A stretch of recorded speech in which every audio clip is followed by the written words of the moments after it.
संसाराच्या अंगी अवघेच व्यसने, संसाराचे अंगी अवघेच व्यसने, आम्ही या कीर्तने शुद्ध झालो. आता हे सोवळे झाले त्रिभुवन, विषम धोन सांडियले.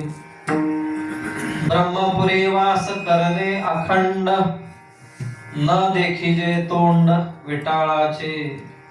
आता हे सोवळे झाले त्रिभुवन, विषम धोन सांडिले.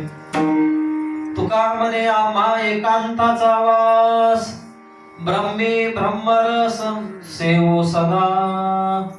आता हे सोवळे झाले त्रिभुवन, विषम धोन सांडिले. पांडुरंगा करू